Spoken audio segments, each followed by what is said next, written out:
Hola, profe, ¿cómo está? ¿Todo bien?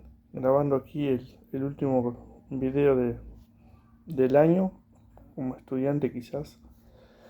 Bien, no sé si... Creo que en otros videos ya le he comentado que yo tengo un séptimo, mi grupo de práctica es un séptimo del Liceo Rivera Chico, y la mayor dificultad que encontré este año fue generar en ellos una conciencia del tiempo lineal. Ellos aún no han cognitivamente desarrollado esa idea.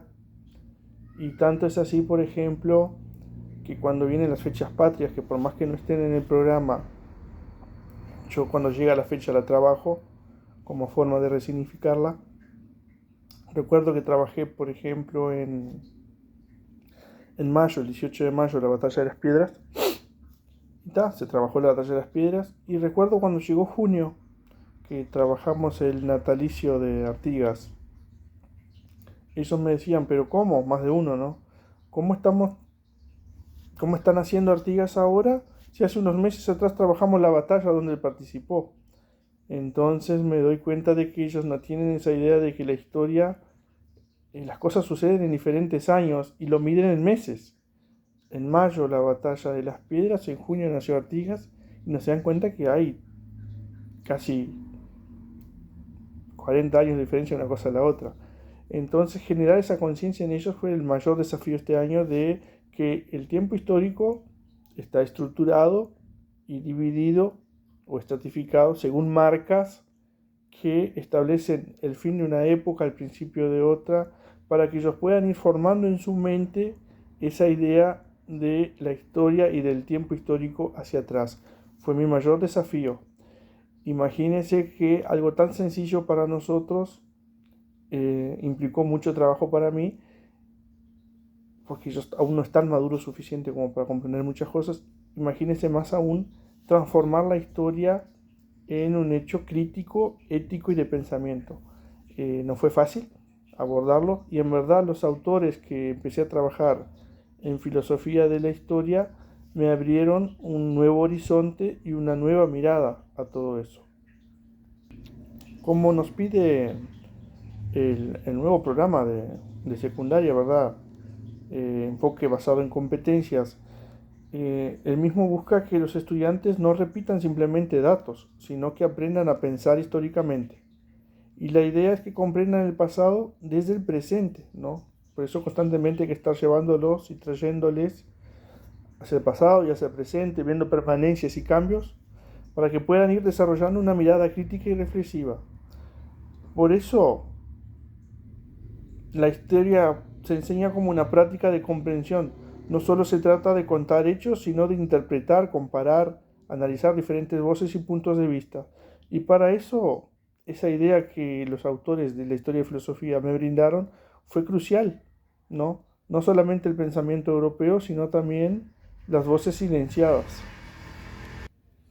Y, y debo reconocer que el conjunto de autores que trabajamos durante el año me ayudaron a construir una base epistemológica sólida para la práctica en el aula, que de mucho me valió.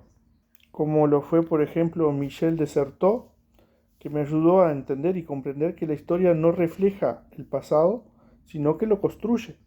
Y lo construye discursivamente. Por ejemplo, en mis clases esto se tradujo en mostrar a los estudiantes que la historia es una narración situada, escrita desde diferentes lugares sociales concretos. Es decir, que cada historia responde a una mirada y a una intención que no es neutra. Otro autor que me ayudó, por ejemplo, Reinhard Conselier creo que se dice, me aportó, por ejemplo, la dimensión del tiempo histórico. Y este autor nos explica que conceptos como progreso, revolución o Estado son construcciones culturales que cambian con el tiempo. Y gracias a esto, de cierto modo, pude trabajar con mis alumnos que el tiempo no es lineal, sino que depende del modo en que las sociedades lo viven y lo representan. Y me ayudó principalmente con la dificultad que le narré al principio. Con Silvia Cuzucanqui Rivera y Enrique Dulce, un mago, ¿no? Enrique Dulce, yo estuve mirando un par de, aparte de la que usted subió, estuve mirando otras entrevistas y una eminencia. Y por ejemplo, estos dos autores fueron fundamentales para introducir una mirada descolonizadora en lo que es el programa, principalmente cuando se trabaja civilizaciones antiguas, que hacemos la comparación. Por ejemplo, si bien África trabajamos Egipto y trabajamos civilizaciones precolombinas o de América, generar, por ejemplo, esas dos miradas fue crucial. Y esos autores, por ejemplo, me ayudaron a repensar las civilizaciones antiguas y medievales, valorando los saberes indígenas, orales, comunitarios como parte de la historia universal. De esta forma, los estudiantes también pudieron aprender que, que no existe una sola historia, sino diferentes formas de mirarla, de entenderla y de contarla. Después hay autores como Collingwood, nunca me sale muy bien esa palabra, y Walsh, por ejemplo, que me ayudaron con la idea de enseñar a los gurises que la historia no se explica mediante leyes, no es como la física o la matemática, sino mediante la comprensión de significados humanos. Es decir, que enseñar historia es reconstruir el pensamiento de los actores del pasado y eso se traduce en actividades de empatía histórica, análisis de fuentes y debates, la cual va a llevar a diferentes interpretaciones y diferentes formas de ver la historia según la perspectiva de cada alumno, o sea, ni todos piensan igual, y bueno, y de eso se trata, que no todos piensen igual, que cada uno pueda sacar sus conclusiones mediante el aporte que el docente les haga, ya sea de libros, de información, de relatos orales. Entonces no existe una ley para lo que viene a ser la historia, no está formada por leyes, sino que es muy subjetiva en ese punto.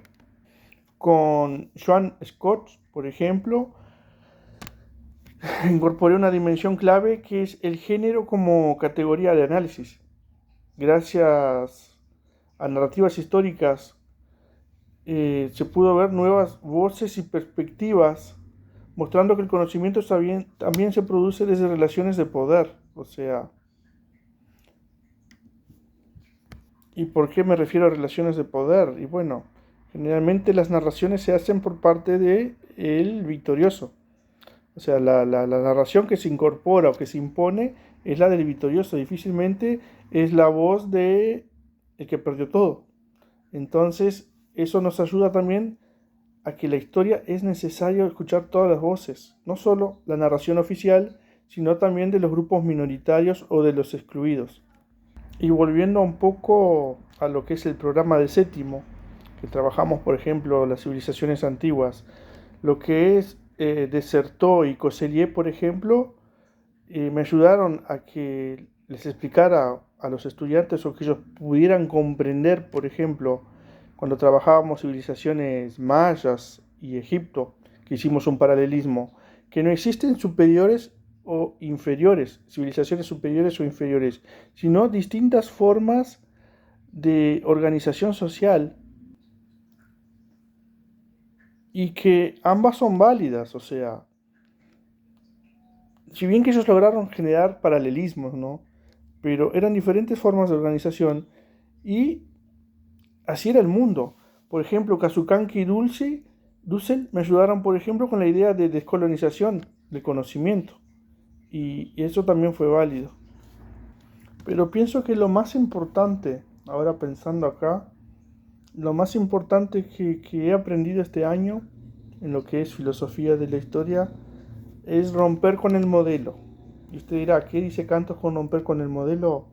Y bien, es generar en mí una curiosidad para que pueda generar en los alumnos de que no tomen los hechos históricos tal cual lo están narrados y lo des por cierto, porque de cierto modo todo lo que nos llega viene con cierta influencia europea y lo que me ha ayudado este año en la filosofía de la historia es justamente de construir eso y buscar voces olvidadas y buscar no solo el relato del triunfador, sino también de los que no fueron victoriosos y juntar ambos y contrastarlos o sumarlos y ver distintas expectativas y poder formar el relato a partir de todas las voces y no solo de una. Y eso ha sido fundamental, no solo para mí, sino pienso que al ponerlo en práctica en el aula es más enriquecedor para mis alumnos. Y en síntesis, creo que todos esos autores que trabajamos este año me ayudaron a transformar la enseñanza de la historia de un relato lineal a una práctica reflexiva, crítica y descolonizadora.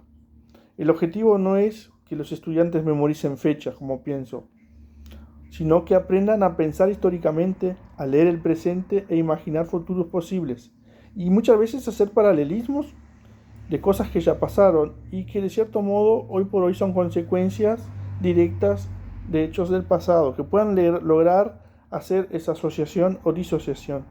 Y bien, profe, pienso que por acá voy quedando.